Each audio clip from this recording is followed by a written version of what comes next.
Welcome to the Town of Dayton regular planning meeting on Wednesday, February 7th, 2024. Please join me for the Pledge of Allegiance. I pledge allegiance to the flag of the United States of America and to the republic for which it stands, one nation, under God, indivisible, with liberty and justice for all. Thank you. All right, by way of reminder, this is a public meeting being video and audio recorded for cable broadcast. I want to confirm our next meeting, which will be held here at 7 p.m. on February 21st, 2024.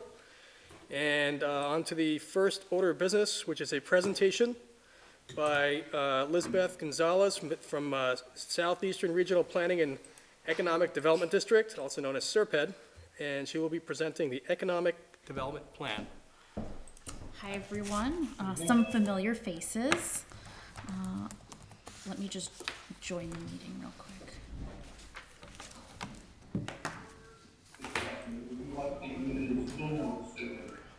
I don't know what that means.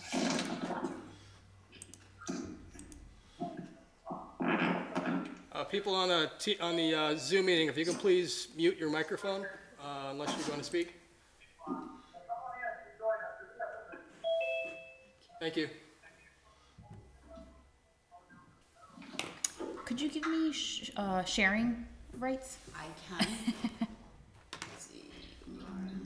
No. Oh, yeah.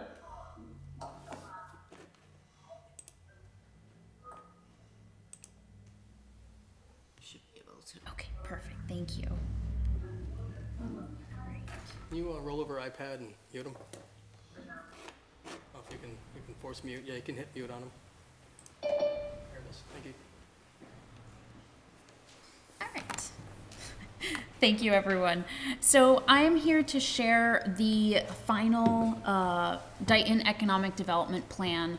This was an effort that was just a little over 2 years or so, and really sought to get a sense for what kind of growth Dayton could experience and how we could shape that in a way that fit with the character of the town. So, you know, a lot of the conversations that we had centered around this idea of push and pull of growth demands, right? We want to remain true to the character in town, and that's rural. It has an agricultural history, and we don't want to change that. Yet at the same time, we need to think about diversifying our tax base to ensure that we can continue to provide quality services that will meet the needs of our generations now and future residents in town. So with that, we thought of ways to provide new sources for tax revenue. And we did this in such a way that really looked into the existing conditions of Dayton itself. So overall, Dayton has a very healthy economy. We don't have to worry about, major shifts or, concerns about the future. However, we do want to think about ways to shape it in the best way possible. You'll see here that Dayton has a split tax rate. So Dayton has already been thinking about these things, how to lessen the burden on residents and make sure that commercial and industrial businesses take on the greater burden. They're taxing infrastructure, they're using sewer and water, and we want to make sure that they're carrying that burden. However, we noticed in our analysis that most of the new growth takes place at the residential level. So we want to ask, why is that happening, right? And how can we incentivize some commercial and industrial growth that looks and feels a way that Dayton would want it to, and what fits with that idea. So we came up with an industry analysis looking at Dayton's top industries, and those are the ones listed here: wholesale trade, educational, manufacturing, other, and retail trade. And we thought of those as a way to kind of guide our thinking. We also considered Dayton's economy compared to nearby metro areas, so the greater state of Mass, and then the metro area, which includes Providence and the Bristol County area, MSA. And we found that looking at location quotient, which is a measure that lets us kind of gather a sense for Dayton's competitiveness in certain industries, we're able to say, okay, this is where we should be focusing because Dayton is strong and can continue to grow in these areas. And those were seen to be wholesale, retail, and other services with a rising potential in construction, utilities, and administration. And part of the breakdown of this plan was looking at Dayton holistically. So we consider Dayton economic development as a town-wide strategy, but also we looked at key sites in town. So you'll see here that some of the sites that we focused on were corridors like Route 44, Route 138, Main Street, and then we also highlighted key sites in town.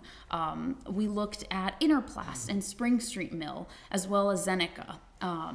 And those, what we really found was, considering the data that we had, looking at them and how we can shape their future development.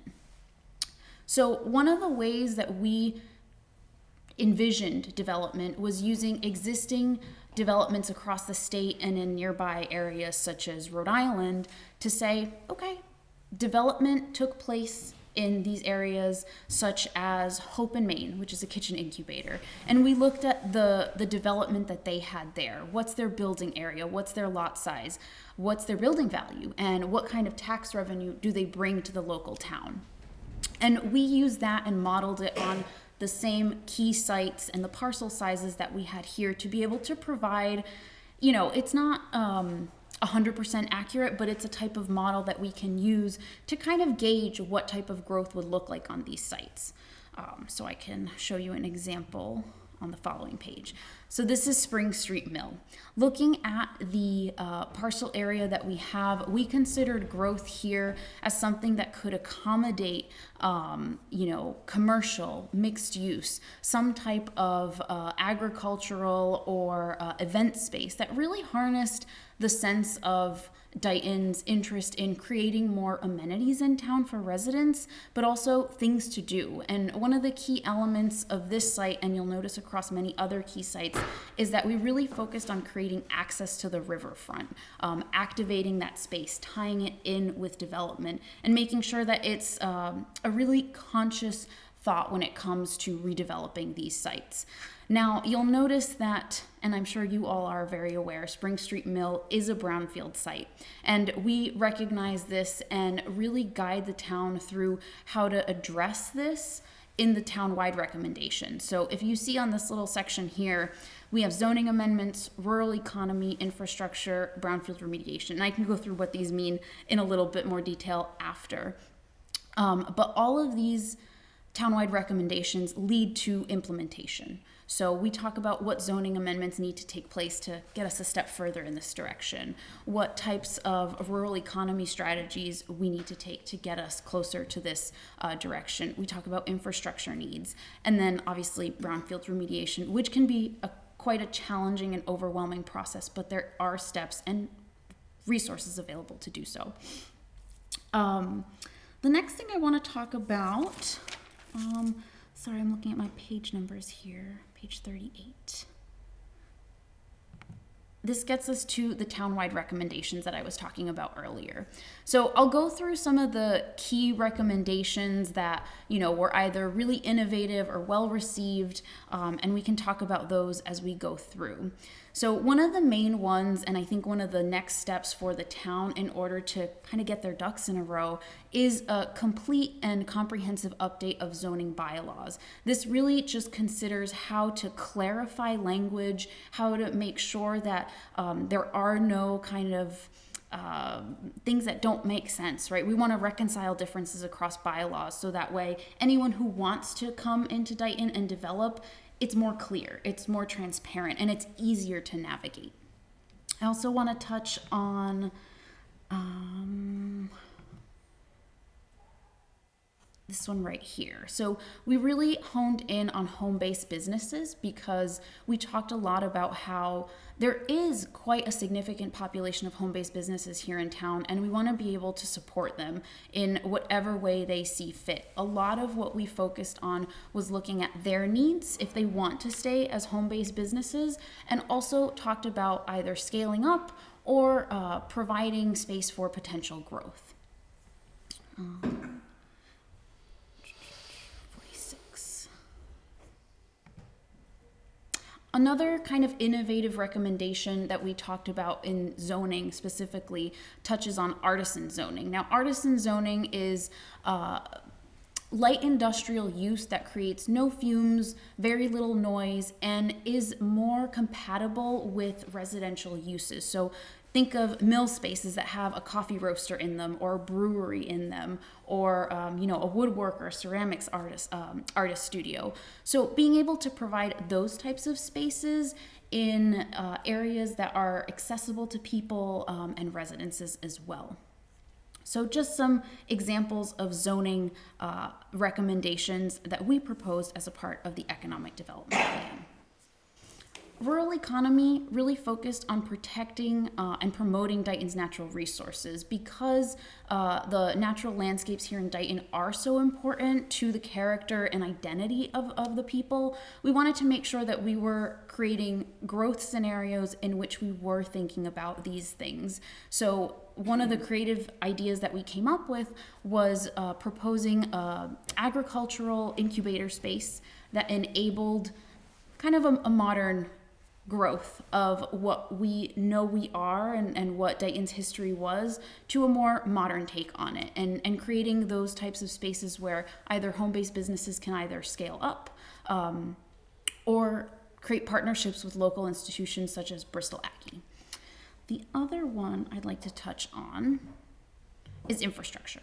So as many of you know, infrastructure limitations can kind of curtail potential growth. Without sewer, you can't bring in certain activities. Without water, you can't bring in certain activities. So we really highlighted those limitations and thought about ways in which we can pursue improvements in those areas. So looking at intermunicipal agreements, considering grant funding that would assist us in pursuing design and engineering and then construction.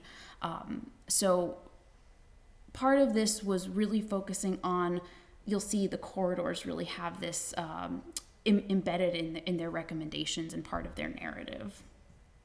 All right. I mentioned earlier brownfields, and the three key sites that we identified, Spring Street Mill, Interplast, and Zeneca, really would benefit from brownfield remediation, and remediating these sites would really create untapped potential for them. It's unknown what kind of potential until we do the remediation, until we do the studies, but these recommendations here really focus in on the next steps. So what do we need to do to pursue environmental assessment? What funding is available to us to do that? So that way Dighton isn't carrying the entire burden of remediation, and it's also a way to create partnerships with private owners who are in charge of these properties. And lastly, I'll touch on agritourism. So character and placemaking ended up being a really unique and kind of fun way to talk about community development and economic development in Dighton. We really talked about how we could enhance Dighton's identity, Dighton's existing identity, and enhancing its neighborhood feel. So part of that was tapping into that agricultural heritage. And as many of us know, as farms are decreasing in operations and kind of shifting generations, right? The next generation isn't always taking it up in the same way as they used to. So proposing more creative uses and diversifying their economy and potential activities to ensure their sustainability and viability into the future. And one of the last pieces that this plan takes into account is implementation. Reading through the whole plan to find out all the next steps can be a little overwhelming. So we consolidated everything to make sure that if you're looking for what next steps you need to do for zoning amendments, it's all in one place, and organized in such a way that you can click on links and you can access all this information in one kind of simple format. So I'm happy to take any questions on the economic development plan, but that's kind of like a quick summary of what the plan turned out to be. And I think it was a pretty successful and well-received document, so. Thank you. So, where is this available? This is available on the Serped website. The link is public, so if Dayton wants to share it on their website as well, that is always an option, but I leave that at the discretion of the town. Okay. Yeah. And agritourism? That's a real word? I believe so, yes. Okay. All right. I don't know what agritourism is. Yeah, so I guess my one question is, you provided a summary of the next steps. Is Serpent engaging to assist Dayton in the next steps, or is that's up to us to then turn it around and reach out to you to ask for Yeah. additional assistance? Yeah, so it's a bit of both, right? We're always there and available whenever you need us, but it is also based on the town's readiness to approach some of these. So it's not necessarily a linear process where we're going to do 1, 2, 3. We might tackle, the townwide zoning. That's the first one, right? But if we don't have the funds for it, maybe we switch gears and we look at something else, another funding source. Because I understand implementation can be expensive, but there are a wide variety of grants out there that we can help you, help the town write and get the funds to actually do some of this implementation. Yeah, it's always a question of a chicken and the egg. Yeah. What do we do first? Figuring out what makes most sense. I know we, as a board here, we've been digging into the zoning bylaws, so that's kind of where we've been able to sink our teeth in and trying to make things more consistent, as you said, consistent language throughout. And I know Serpent's already involved with conservation subdivision and things of that nature. There's already work going on, so we're glad that's already starting a different section, but yeah, I'm looking forward to see where this goes. I wanna dig in, start grabbing some of these things. I like the graphics. It's really nice to see and realize, hey, that's actually here right now. Yeah. And I'd like to see where that's gonna go, so. Gentlemen, do you have any questions? Make a motion to take this under advisement. Okay. I'm good. You're good? Would you like to second that? I'll second that. Okay. Wait, we don't need a motion, do we? It has been approved by the DDIC and the select board. And the select board? Yes. So do you need a motion from the planning board? We can just reading it into record, right? Yeah, Yeah. I thought it was just a presentation. There was Okay, no- just a presentation. It was just, Fine. Can we make a motion to applaud? Golf clap, Golf clap? golf clap. Thank you very much. Thank you, Lizette. everyone. Well done. thank you. I think it's also good that if you read through it, you'll find that a lot of the things that are recommended are of actually, I wouldn't say zero cost to the town, because it may take the time of people on various committees, but of zero or minimal cost to the town in terms of zoning changes or permitting guidelines or that sort of thing, to just make it a friendlier place for businesses to come to. So they're efforts, but they're they're low-hanging fruit, so, Yeah, it's great. yeah, for sure. Yeah, that's one of my concerns. But a business or a private citizen wants to develop something, it is kind of looming when you look at the book and go, where do I start? So it would be nice to have something a little more organized. I know we've done something in the past, and Yeah. there's a lot of progress being made to get there.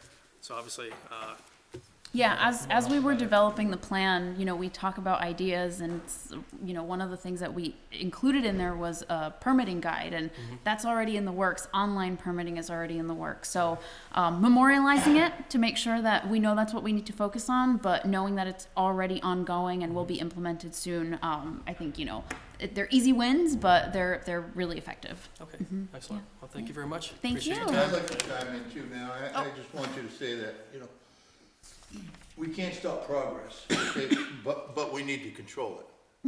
Okay, and 620 Spring Street, you brought it up several times now. That is the town's most valuable piece of industrial land.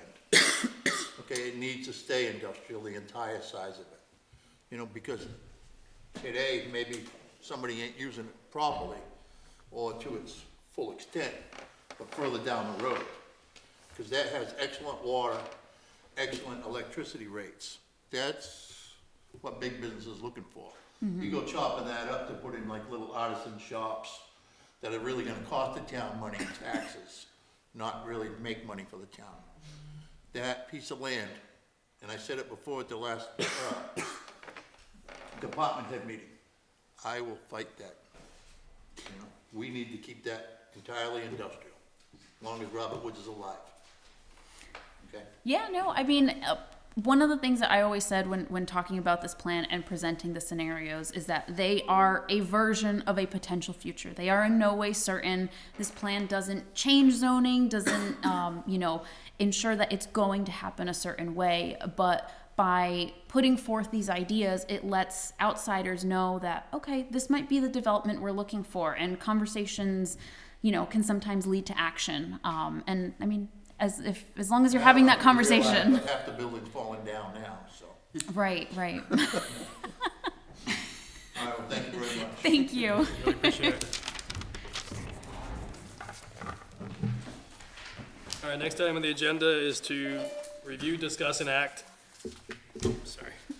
Review, discuss, and act on the site plan review for the Truck and Iron Traders LLC, 1886 County Street, map 17, lot 84. This is the office showroom building for vehicle machinery auctions. We received an email here from Niles Zager. I think I'm saying that right?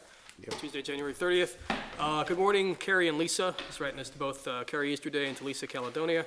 After speaking with the applicant, he is asking to withdraw the application at this time. Please let me know if you need anything from me to facilitate this. Thanks and have a great day. So, at this time, the application is being withdrawn. I don't think there's any further action from us on that, is there? We need a motion to accept his withdrawal. Motion to accept his withdrawal. Can I'll somebody make please- that motion. Second. All right, motion made and a competing second. All in favor? Aye. All right, thank you, Carrie. You're welcome. All right, so, the next item on the agenda, I'm gonna pass the baton here, because I have to recuse myself because I'm in a butter. So, sir? So the next item on the agenda is the site plan review, Vanessa Pugliese, I apologize if I'm not pronouncing that correctly, 2276 Cedar Street, map 14, lot 26-1, used car license. So, Hi, my name is Eli Houayes, E-L-I-E. Last name is Houayes. I'm looking for a two-car license from my home, and I'll put an office there. So. So you were in receipt of the peer review and their comments. I didn't know if there's anything you'd like to speak to in any of their comments, or if you... Yeah, I received an email, and I addressed like the email, but there's also another attachment that I didn't. It's got most of the stuff are the stuff I addressed here, but she told me that I need to also address the whole email from the engineer, which I thought it was like that's all there was in the email, but there was more stuff in the other, which I will take care of after. But now, this is the email that she sent me, and I addressed all the items. I don't know if you read it or Yep. you. So, If you have any questions. yeah, we can just go through them with those questions. I was hoping, I'm not sure how many people in the public here are here for this, so I was hoping that the board would have a chance to go through those questions. With the exception of the specific waiver requests, that maybe we can discuss it and ask questions, open it up to the public, and then the board can, again, talk about it, and at that time, if they want, talk about the waiver request as opposed to doing that now.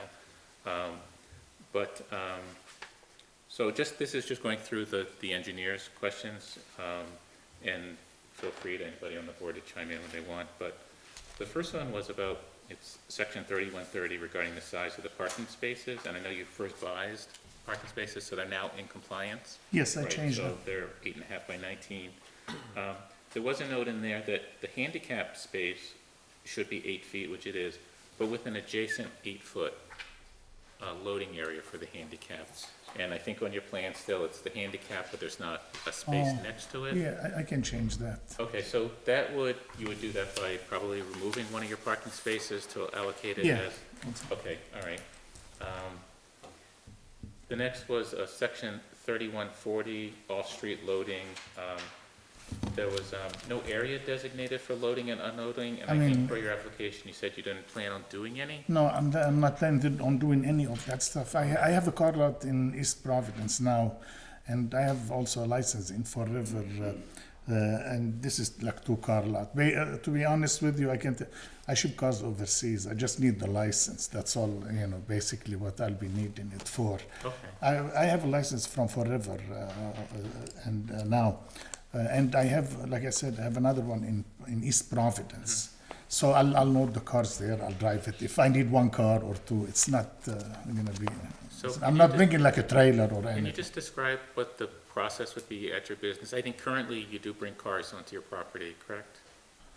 I bring my own, like if I have a car, like I wanna come home, I'll drive it, with the dealer plate or stuff like that. Sometimes I leave a car at the house, my kid will bring one, stuff like that. I was talking more about cars coming in on a trailer and being. No, No? Okay. So so you're not gonna be doing that, in other words? is what no, you're no, saying? I'm not gonna be loading or unloading cars, no. Okay. The truck is there all the time, sir. That's my son. He drives the truck, and he With the comes. trailer. He comes. He relax. He's tired. He'll stay like a couple hours or sometimes overnight. It's Then there he'll all leave. the time, No, it's not all the time. No. quite a bit. I've been driving by. Sometimes he comes. He's tired, like I said, and he sleeps. Like then the next. I have a place for that truck. We park it in Brockton, and we have a place in East Providence. I even have a There's storage. parking in the street, a lot. When he comes, Then when when you're parking in the driveway, you back out, I'll- it's kind of a danger. okay, he will not be there ever again. You'll never see it again. So just to clarify, that was Yeah, never, and it's never not going again. to be part of the business? It has nothing to do That with was this just business. your That's family something member. else. Okay, all right, okay. I did just want to, while we have it, because it came up, we did receive a letter from the police, police chief. It addresses that, you've already addressed it, but just since Yeah. we did receive the letter, I wanted to read it into the record. This is from Chief George Nichols. Good afternoon, Carrie. I drove by this location today, and it didn't seem as if there's enough room to operate a dealership from this area.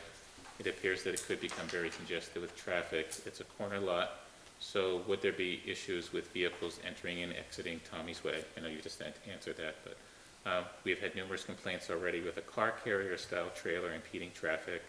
There's also a town bylaw that does not allow any registered vehicle or trailer to be parked on any town road from November 1st to March 31st.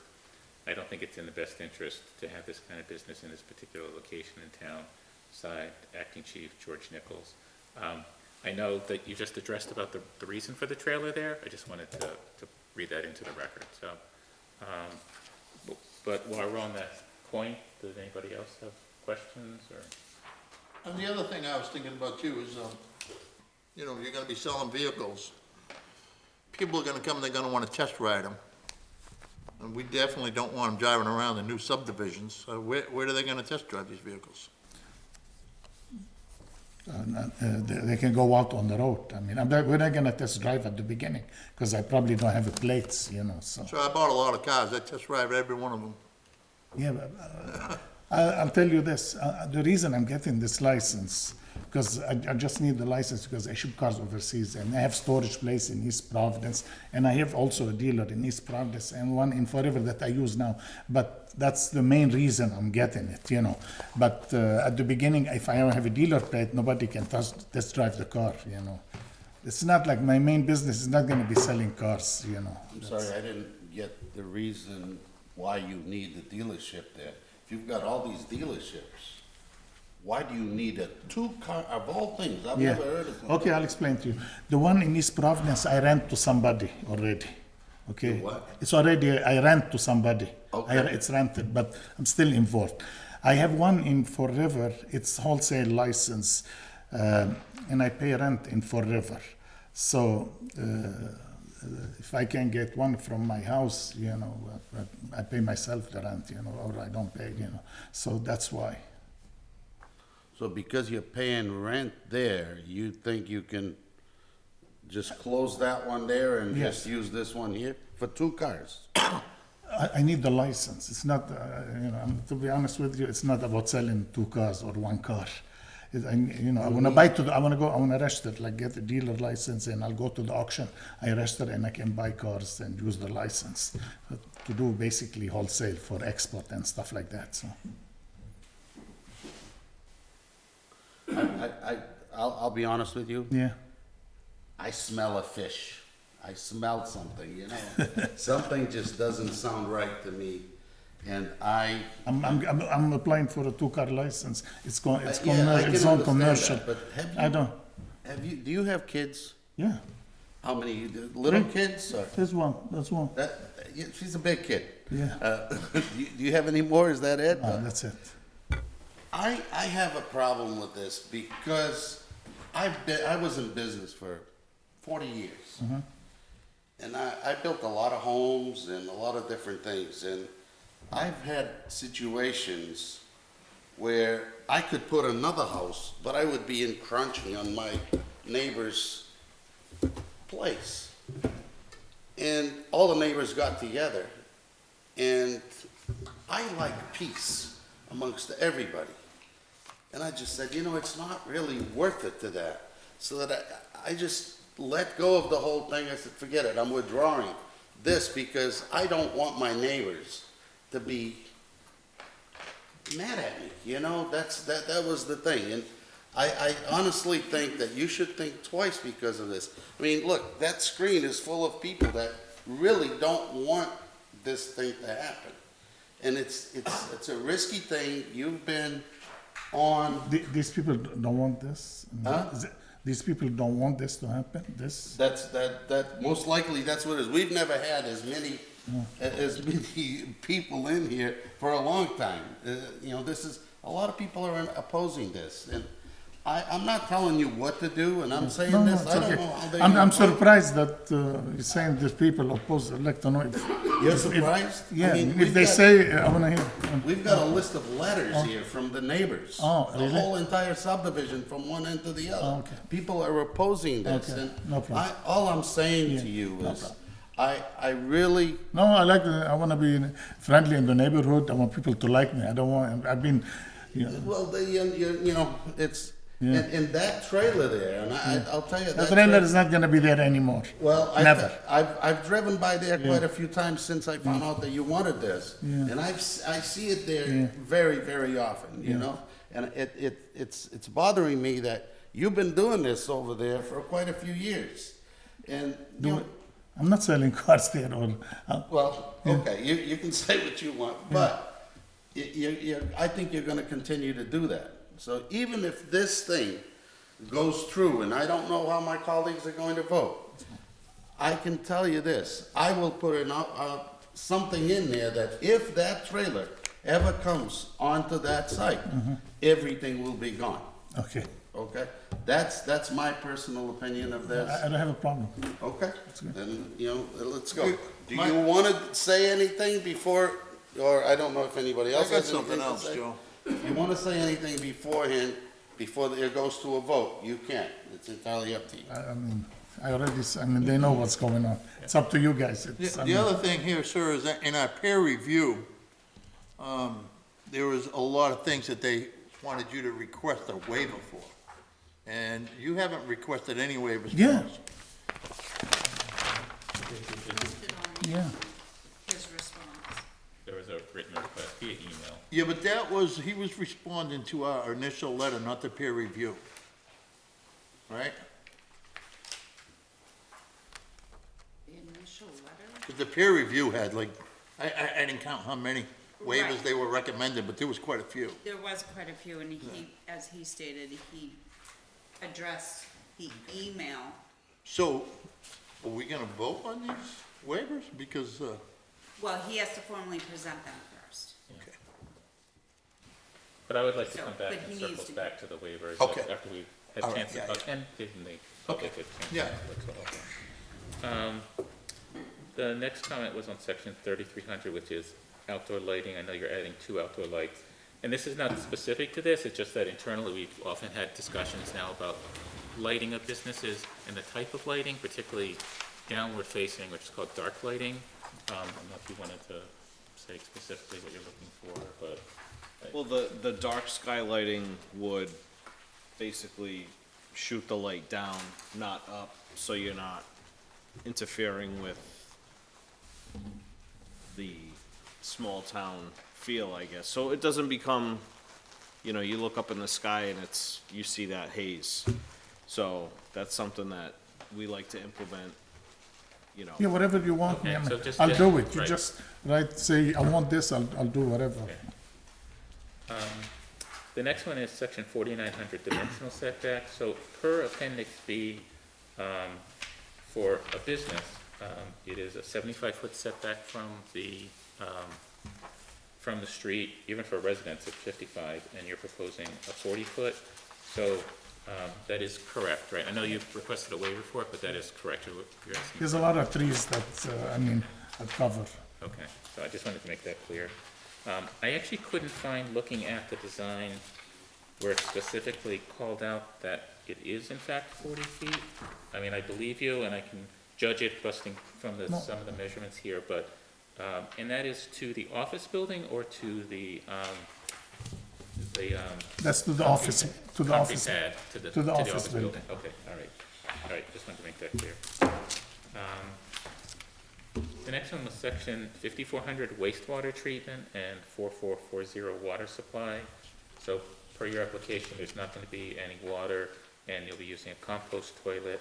I think we're waiting on a letter of approval. I know you said you spoke to the Board of Health, but we haven't gotten anything back. They from said we're them. gonna send an email to you. They did it? They were going to send an email to you. I haven't seen one No? yet, Okay, I'll- but even so, first what would happen is he would have to get the approval here, and then he would have to go to the Board of Health. Okay. And then the Board of Health would have to review the plans and make a vote. So it would be conditional on our It would end. be They looked, conditional. they came on site and they looked and that's what they recommended, the Board of Health and the building. Okay. The next is section 3316, stormwater management. So per the peer review, they saw absolutely no issues with this. I did just want to read into the record a letter from the highway superintendent, and it's possible that the highway superintendent thought you were having a bigger implementation than what you were, but nonetheless, this is from Tom Ferry, Carrie, to whom it may concern, after being made aware of the consideration of a used car dealership at 2276 Cedar Street, I would like to make a few comments towards any decisions that need to be considered. First, this property has a historic stormwater flow coming across it from the west. When the property was first built, there was a stone shallow ditch along the front of the property with a pipe under the driveway to allow water to flow to the east to avoid ice forming on Cedar Street. Since then, I'm not sure if we have had the original owner as an applicant, an in-ground pool has been added on the west side of the applicant's address, which could have changed the flow a bit and could explain why we're experiencing a larger flow for some time after storm events. Also, the ditch along Cedar Street has been filled with loam and seed, and the pipe that was under the driveway is now either has been removed or is abandoned in place and is not daylighted. With these subtle changes, we now have ice forming on Cedar Street. Secondly, if stormwater will be considered, best management practices should be looked at, especially as the water will continue into our storm drain system and further downhill our drinking water supply. Will the runoff need to be treated before it leaves the property? With the above mentioned, I would just like to add that there is a drainage ditch on the north side of 2276 Cedar.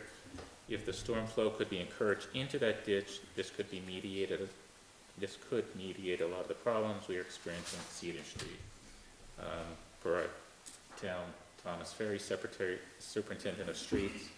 As I said, I'm not 100% sure he had looked at the plans when he wrote this, other than know kind of generally what you're doing. But our peer review has said they see no issues with it. So, but I did just want to read that into the record. And then subdivision rules 4420 fire protection. We do have a letter here from the fire chief.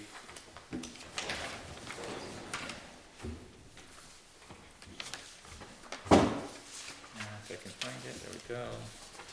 From Chief Chris McGee, Carrie, I have reviewed the paperwork for the two-car dealer license. I have no concerns on accessibility, and there are adequate hydrants in the area of this address, 2 on Cedar Street and 1 on Tommy's Way. I have noticed in the past weeks and months that there is occasionally a very large car carrying trailer and truck in the yard or on the roadway. My concern with this is if this is in the yard, it may limit access to the parking area property. Respectfully, Chief McGee. So, those are the principal, comments from the peer review, and I just wanted to give you a chance to speak to them if you wanted. Unless anybody else here has any questions, not except for the waiver issues, I did just want to open it up to the public. So before I do that, does anybody on the board have any additional? I appreciate the letter that you sent in, sir, telling us how much your taxes went up. You should send that same letter No, to I the- didn't send to a the Board of letter. Selectmen, because Oh, our taxes yeah, went yeah, up too. it was an I email. think everybody in this room's taxes went up, right? Yeah, Yep. so we're all equal here. Thank you. No problem. Do I have to officially open this up as public input? No, just, You can. okay, so, just, I'd like to open up, so, okay. So, I just wanted to give people in the audience a chance or on Zoom. I did just want to comment, because we do seem to have a fair share of people, that just in the interest of time, if your comment is simply to echo the previous comments of the speaker before you, you're welcome to say that. There's no need to repeat it, you know. If you have additional observations or comments that you want to make, that's great. But if you just wanted to add your voice to what the previous speaker had said, feel free to just say that, so. If you could ask them to go to the podium Yeah, and state their so, name and address. if you wanna, I saw your hand raised first, sir, if you wanna come to the podium and state your name and address.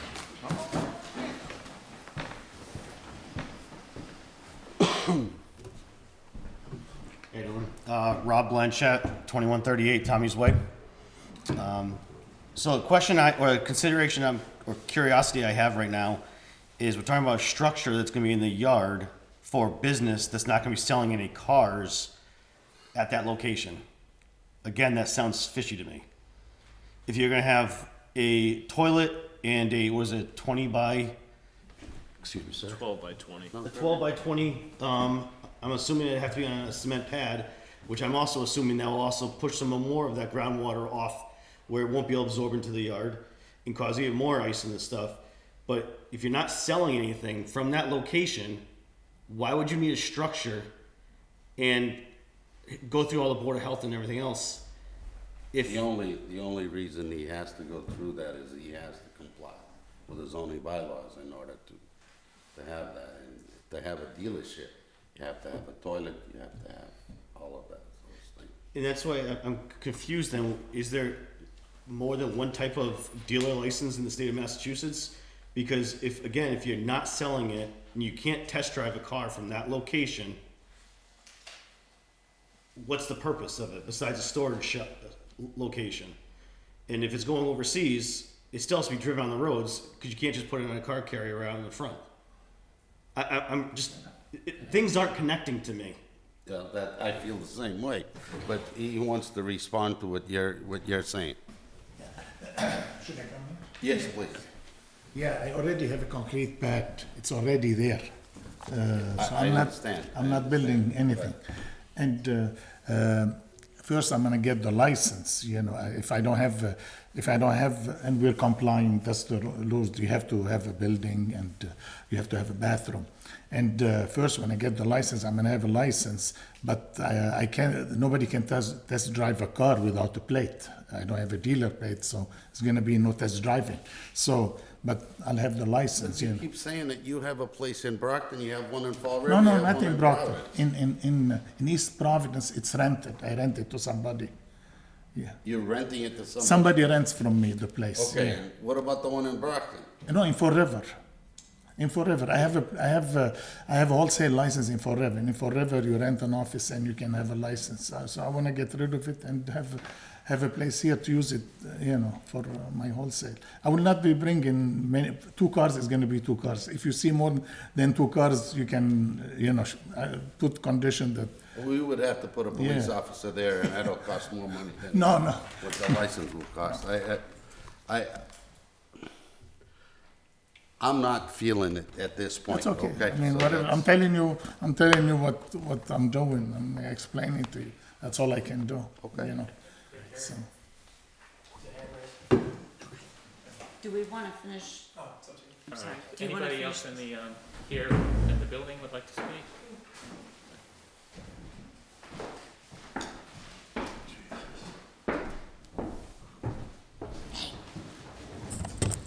Good evening. Leonard Hull, Dayton Board of Selectmen. I travel that road twice a day, minimum 5 days a week. And Mr. Wood's concerns about the carrier are real. I've also received complaints from citizens, some of which are on the screen this evening, about their concerns about the carrier. The second issue that I have is this will also have to come before the Board of Selectmen, since it will be the requirement for a dealer's license. That has not happened. So I question whether if you will approve this, there is a possibility that it wouldn't be approved by the board. The third issue is one that's been expressed by many of the people living in that area, and that it would change principally the setting the rural setting it currently exists. You know, I heard discussions about lighting. That would concern me as well.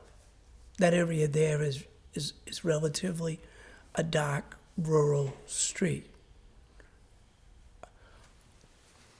Also the question of 2 cars and how they're going to be moved, as some of the other members have mentioned this evening, is a concern. Because as far as that trailer, and having traveled that road at night when that trailer is there, it is a danger. Absolutely. Thank you. Yeah, just for clarification, I think our request was whether or not to approve the construction of the office, not the Not the granting actual- of a used car dealer license. That's the prerogative of the Board of Selectmen. But ours is just the construction of the office building per se, so, okay, yeah. So before they, I'm sorry, before they can go to the selectmen, they need approval from for the site plan. Then he would go to the selectmen for the dealer's license, so that's why you haven't seen his application come before you yet, because he needs the approval here first. No, thank you. Yep.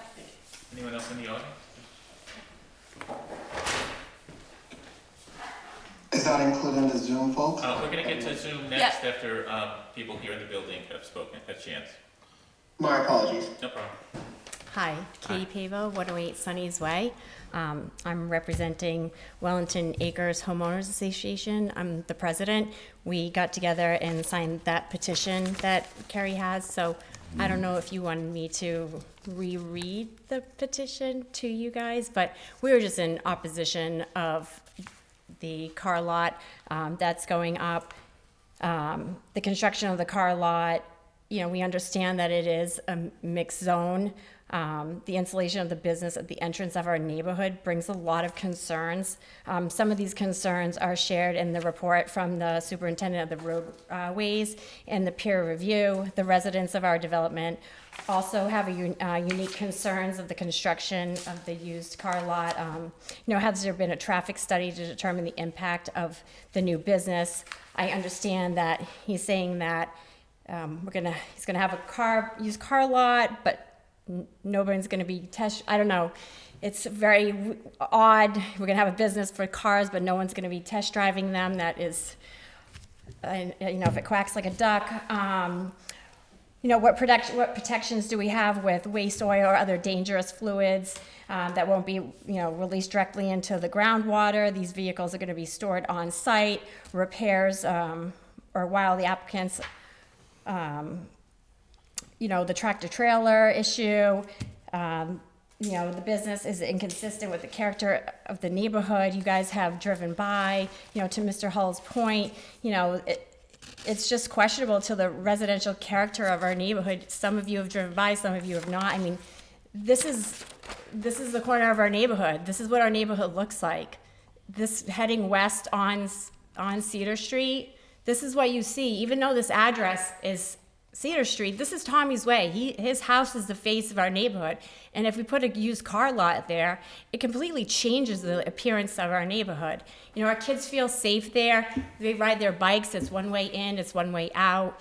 You know, we're gonna bring people into our neighborhood that don't belong there. Our kids are used to just seeing UPS and FedEx the bus, and people that come in and come out because they live there.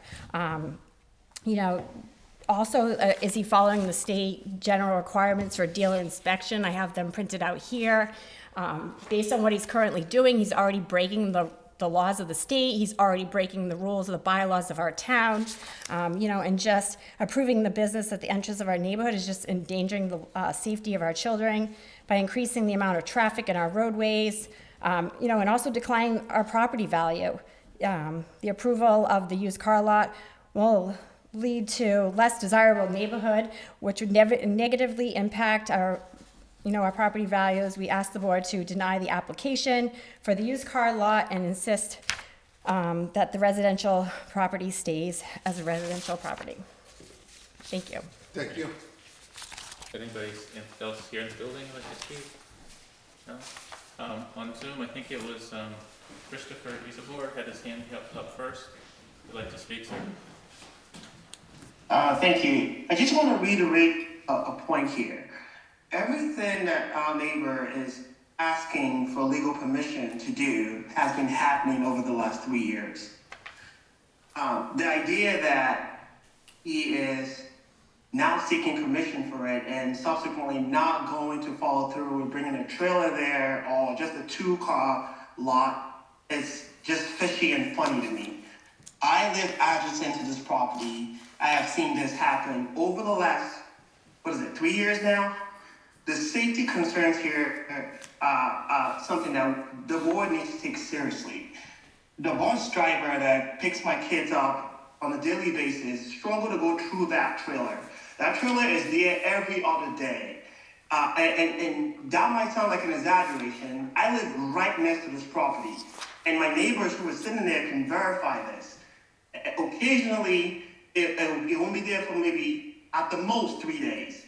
The trailer's there, the activity there, and more importantly, the property devaluation that could come from this is astonishing to me. The idea that a used car dealership will be right in front of my property and my neighbor's property is just something that I can't envision.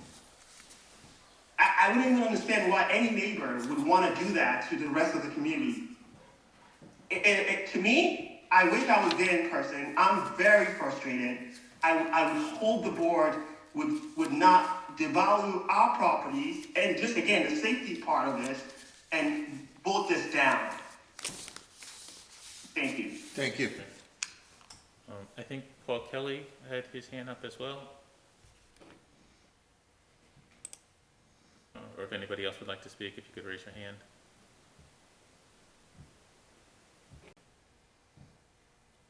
No?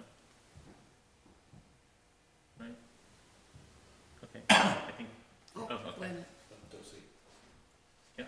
Sorry, it was me, but my husband walked in, so I had him just to reiterate like what his concerns are. It's the safety, because I am home all the time during the day, and I know he says the trailer is not, I think after the town came and said that he cannot park it in his driveway because the back was facing the main street, he started parking on Tommy's Way. And there have been moments that when the bus comes, it's really dangerous and it's really unsafe because the bus driver cannot see the cars coming. And just the stop sign area, it gets also very icy from the water drain that's coming from that property. So it's just like my really concern with the safety for our kids. There's a lot of kids in this neighborhood. At least each one has at least 2 or 3 kids, and there are buses all the time, and it's just like, it's there all the time. I have taken pictures of the trailer on Tommy's Way to just have record of it, and I just really, I will lie, it's just frustrating. I'm just really concerned for our kids, the safety of our kids riding their bikes in the summer, and just like the trailer being there, because it's usually there during the day, late afternoon. Yeah, it's gone at 6 a.m. in the morning, but it's there. Excuse me. Thank you. Yeah, absolutely. Forget, I had no idea this was going on. It's that bad. It's not worth it, forget, don't worry. You're withdrawing your. I'm withdrawing my application. had no idea that was the case. You know what? I'm shocked. But that's okay. I want to be nice to the neighbor. I want to polite him, not. Exactly, not- exactly. It's not That's- worth You better have a pool party. Can I say, You're all invited, don't worry. no, I wanna make sure you understand though. Yeah. We're looking at the neighborhood, it's not a personal thing though. I know. It's not a personal thing. Don't worry. It's okay. Don't worry, I had no idea. If I This knew, is- I mean, this was to me, it's like anything to This is the outcome that I was looking for. Don't worry, no. Okay. I'm not like that. No way. I'm the devil now. Oh, No you way. know what? I don't want to be like that in my neighborhood. We have a great neighborhood. Yeah. And we do try and connect with everyone. Yeah, I mean, I'll join your whatever, this thing. I'll come in, any concern, tell me, any problem, any issue, I'll fix, I'll solve. I mean, it's the opposite of what you guys are thinking of.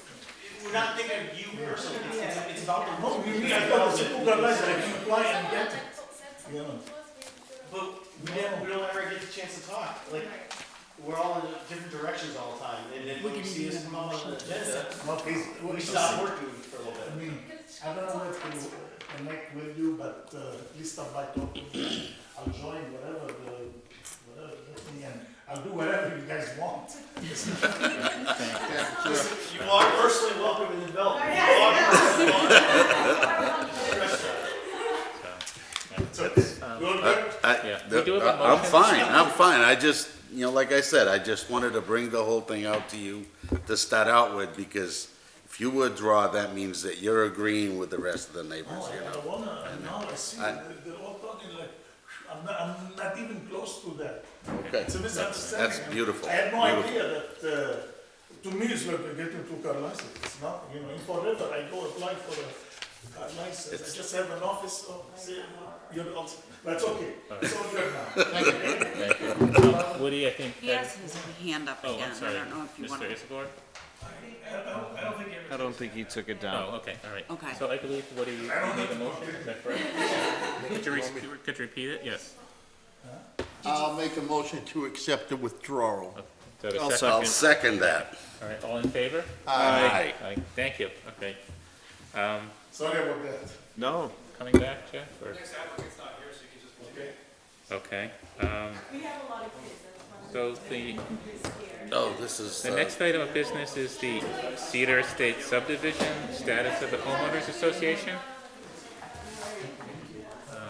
Are you speaking for that, Jeff? No, I don't speak on behalf of. Cedar Are you Estates. speaking for Cedar Estates? If you could come up to the podium, please.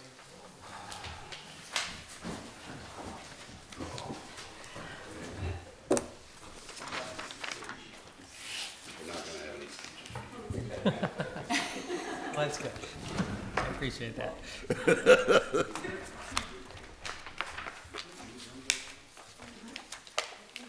Good evening. Attorney John Zajac, 490 Winthrop Street, Taunton, on behalf of the present Cedar Estates Homeowners Association. We are and have been looking to turn over the Homeowners Association to the residents of Cedars Estates. You may recall I was here not too long ago with regard to Wellington, and we had successfully turned that over. It's probably been as you know from the correspondence, it's been a little while since we were last on this, but we had some meetings with the homeowners, and I did draft an amended homeowners association to address the issues that had taken place in the development, the most significant of which was that there was a requirement for a solar light to be installed at the intersection of Billy's and Tommy's. And so one of the only two functions that I think is really necessary for the homeowners association for Cedar is to maintain that light, and that there are some drainage systems that are part of the subdivision that also need some degree of maintenance. To compare or contrast it to Wellington, which I know you're also familiar with, the difference is that in Wellington, the homeowners association actually owns some of the land where the common septic system is and where some of the drainage is. Cedar's not like that. Cedar, the drainage is still on one of the lots owned by a homeowner, and the drainage is just easements over those lots. So there's no land that the homeowners association itself would own. It's really just a fund to maintain that so that the burden isn't on the homeowners who have some of the drainage system on their lot, and to maintain the solar light. I think one step therefore would be that because the planning board needs to approve any amendment to the homeowners association back in 2012, which was a little before my time, at least being involved in this project, they had approved the original homeowners association, and I think the board would need to, I would probably need to submit to you the proposed changes. You'd have to have your council take a quick look at it and approve it. I had already provided it to the homeowners. I don't think they had any issues or concerns with it, but I can certainly let them speak as to that. And if they did, the cleanest way is still, I think, for the present homeowners association to amend it before we turn it over, as opposed to turning it over and having it amended after the fact. It's a little cleaner because it requires less signatures, and it can all be done in one shot along with the turnover. I did provide to the homeowners association the estimated cost for maintaining the solar light. It's relatively inexpensive. They may want either insurance or a fund to replace it entirely if there was some casualty to it, if it got knocked down, broken. The replacement cost could be in the $4,000 to $6,000 range. But the maintenance, the battery's good for 5 to 7 years, and the bulb allegedly has a life of 7 to 10 years, but could be much longer as long as it's if there's no environmental issues that affect it, it can last even longer than that. That's a little bit more expensive to replace if necessary. So we've never collected funds from the homeowners association. There's no account that's been set up. We've never had the need to do that. They would probably need to start doing that. And I think the expense would be minimal. I did obtain one estimate for the cost of insurance if they did choose to insure the light, as well as to have any liability insurance, although there's no premises that someone could come on. That was a little pricey. That was about $1,600. Again, spread over 16 units, 16 homes in the subdivision. It would be about $100 per home per year to have the insurance. The estimate that I got to maintain the drainage was provided to cover both Cedar and Wellington. That was probably about $2,000 to $2,500 a year. Both homeowners associations could share that. They didn't break it down into Cedar and Wellington. I'm assuming Wellington's been doing it on their own for now. But obviously if they could join forces, or I'm assuming Cedar could have it done for a lot less than that because Wellington has more work than Cedar to maintain that system. Other than that, I've been told who the proposed board would be for the Cedar Estates Homeowners Association. I've prepared acceptances for them whenever they're ready to do that, and a resignation from the present trustee. And I know it has been some time. We haven't had a lot of communication recently, but I think that brings everyone up to date from at least where we last left off. Is there anybody here from the homeowners association to speak?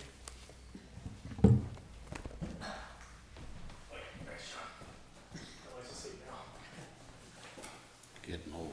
Yeah, I'm getting old. I'm sat there too long. Jeff Cavallo, 2124 Thomas Way. I'm the interim president of the HOA. I say interim because there really is no HOA. It hasn't been executed as an independent thing. It's really still in the name of the Lopes Company, right? So, reason we're here tonight is communication has just dropped off. The last meeting we had at the Lopes Company up on 44 was back in 2021. And at that time, when we met, the intent was for the Lopes Company to go out and get estimates for what Mr. Zajac has already mentioned, the estimate cost for replacement of the light or maintenance, the stormwater management system, independent of Wellington because, unlike Mr. Zajac suggested, we don't want to be tied into the development behind us. We want to be independent. They've got their own thing going. They've got their own extensive HOA with a lot more maintenance, a lot more operating cost. We are a much smaller operation, 16 lots. And really the biggest item is that one solar light. And our concern is always somebody's gonna crash into the thing and we're gonna have to replace it at some point, on the tune of probably like $15,000 to replace that thing. That's worst case scenario, obviously, and that's why we said, okay, maybe it's an insurance policy would be better. Long story short, we're trying to be independent.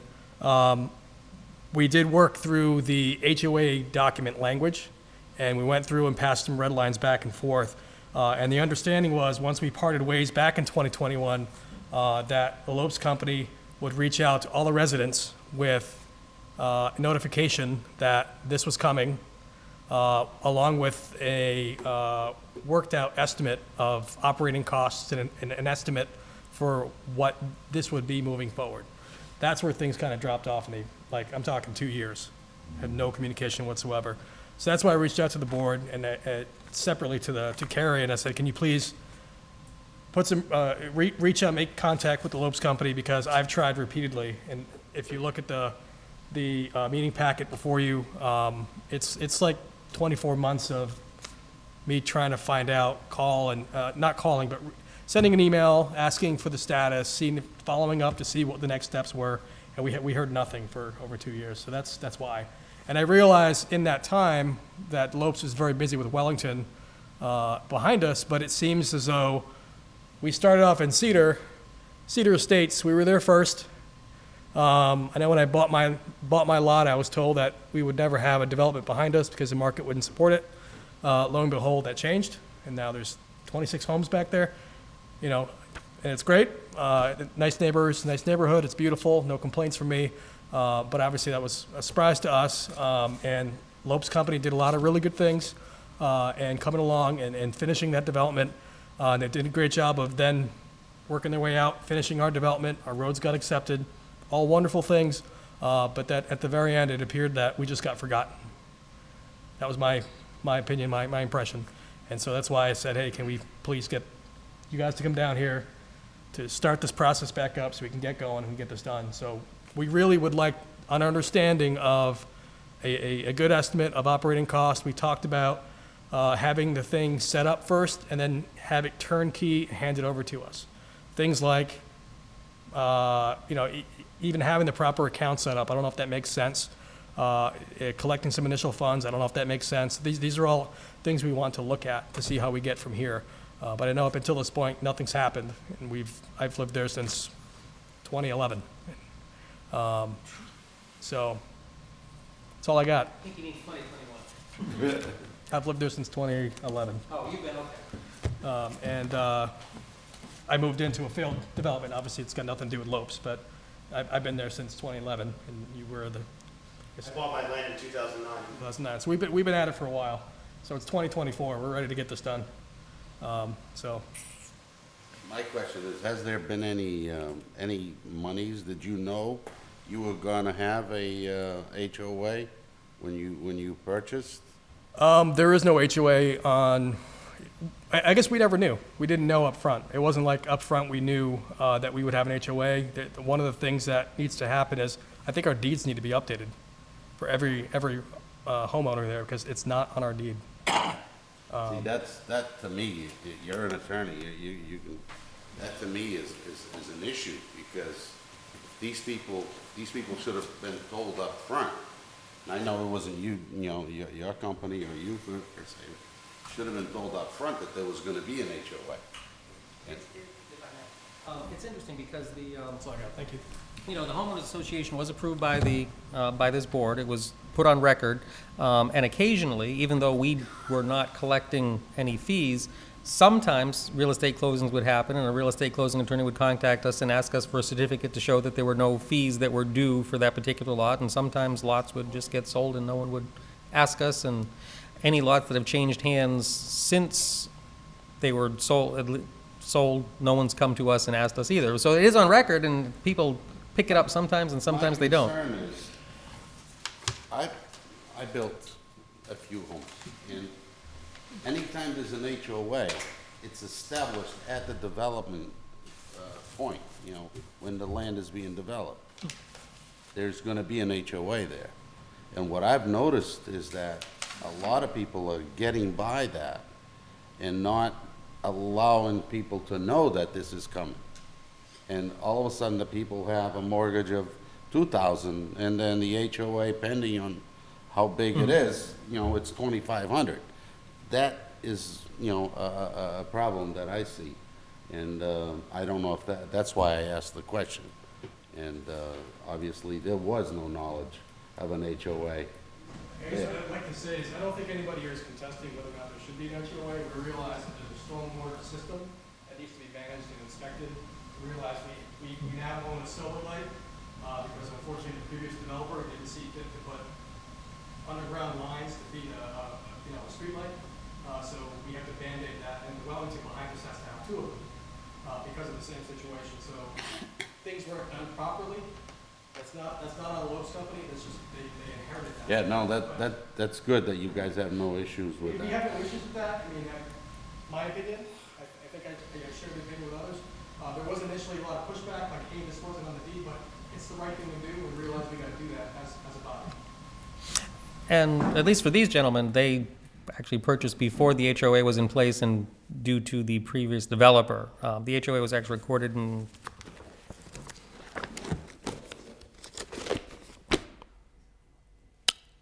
October 19th, 2012. So if they purchased in 2011, 2009, it was before the HOA was on record, even though I think the previous developer was probably required to do it. We did do that when we took over the project, yeah. Thank you. I'm sorry, did you have additional comment? I guess the most practical thing is that we get together again and we jumpstart this process and get it done. Probably makes sense for us to go over the numbers again, come up with a budget. If you want us to notify the homeowners, that's fine. That there's gonna. That was That's what I was gonna. that was on my list of, I signed action items to everybody. John said he's gonna reach out to the homeowners. Jeff's gonna go call the electric light district to see what they require for if somebody crashes into my light pole, how long do I have to replace it? That means, we all had our homework, and I never heard from you again. It would like it completely dropped out. I know, I was trying to get Wellington done and I did drop off and I apologize for that. So I want to stress, similar to what Jeff said, that we're not in disagreement on it. We're not thrilled about it, but it's not your fault per se. It's the way it is. But when we talked in 2021, you were going to talk to everyone or connect with everyone in the development. That's a major point, because we don't want to be the bad guys enforcing a HOA that we weren't creating or required to set up. It should be fully established. And when we also talk about the estimates on the cost, I think you said the drainage system was from MJD, and you said you would get additional ones, because I said, are they the only ones that do it? So we were talking about getting actual factual estimate and not just your go-to contractors for that stuff. I did reach out, yeah, and I did try to get other estimates. I was unsuccessful in getting other companies to do it. MJD did give me the estimate, but. But then we definitely need to slice to what Cedar Estates is, and not what Wellington's dealing with. And I could get you like some from G-Lobes Construction, but I can tell you they'd be more than MJD, so. And that's all, but we need facts. Sure. That's what we thought you were doing back then. Again, I don't want to be the bad guy. I hate that terminology, but we shouldn't be the one enforcing the HOA. That stuff should be assigned. If the deed has to be on someone's updated deed being registered, then that needs to be done. I do know that there's been at least 2 houses that have been flipped since we originally started this process, and both those residents have no idea until we talked to them about it that this is going to be an HOA. They had 0, and that was since like 2018 when Lopes did take over the stuff. 2019, whatever the time frame was. COVID messes with his calendar. But if those new people aren't even aware, they didn't sign anything with their mortgage, how can we hold them? Jeff walks across the street, knocks on the door and says, Yes. welcome to the HOA, and they're like, what are you talking about? So I know that at least 2. There might have been more in the development that have bought the houses since and they did not have anything on their paperwork for an HOA. So like this has to stop and get fixed. Now, does everybody share the same idea? They have no issues with the HOA? Because I'll be honest with Three you, more members, right, 3 more residents right there. I have gotten, I've been told, I don't want anything to do with an HOA. That's how I feel. I agree with that. I want nothing to do with it. I don't want to pay for it because that's not what I originally bought into. But we're also not fighting Lopes. I'm not sure that situation goes here. It's a requirement of the town. That's what it comes down to. Okay. And Carrie, what is our, do we have to do anything tonight, any action? No, okay, No action. all right. Any other comments? No. You ready on the phone? Resume my position, I suppose.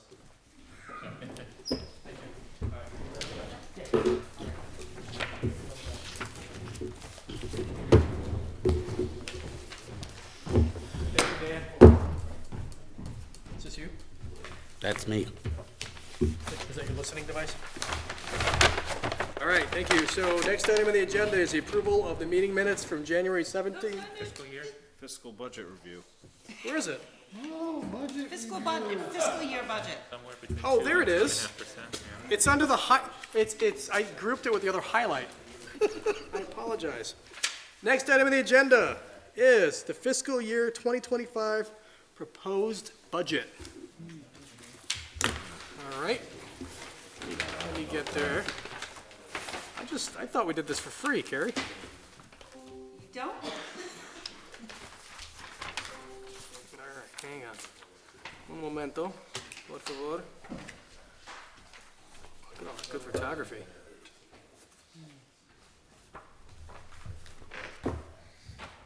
So as you'll notice, pretty much the only increase is salaries. So there was a memo that came out, and it was agreed that non-union employees would have 2.5 increase. You're gonna be seen. So non-union members are allowed to have a proposed 2.5 increase. Okay. So that's what that is. The salary for the office manager, me, is the clerical union increase. You'll also notice that I put in under education associate's degree, we have, under the clerical union, there is a stipend for my degree. And that is split 60-40 with the ZBA. Okay. And then the same thing with the notary services, so that's another benefit from the clerical union. And again, that is split 60-40 with the ZBA. Okay. You're a Everything notary? else- I am. Oh, that's been a secret? I've notarized for you. I forgot. Well, that's good to know. Yeah. Never tell anybody you're a notary, especially on camera. Well, too late now. right. So, and then everything else is just the same. I think it's pretty straightforward. The professional technical, we kept it at the 15 for the legal fees because of any unknown whatever came up. Oh, that's included, that's professional and technical, that's legal fees. Professional and tackle, yeah, that's where we take the legal out of. My recollection is that last year, that was substantially bumped up, that for legal fees. Because we had some anticipated fees at that time, I forget what was going on specifically. But maybe it was Forest Hills. Forest Hills. Do we still wanna keep it at that higher level? We will still keep it at that higher level because if we have any more appeals come in, so to speak, just to keep us covered just in case. The town also, at the last town meeting, they approved a special line budget for Forest Hills appeal. So that, the money's in there, is gonna handle all the appeal for Forest Hills. It won't touch this line, so we'll be protected there. Communications, forgive me. Communications is the annual postage, so that's what Fixed we fee, use. okay. And, public hearings, that line is used for, when we have to legally advertise when we go to, town meeting for a road acceptance, or, actually, no, it's more for bylaw changes. So if we have a zoning bylaw, if you have a road acceptance, that's on the developer.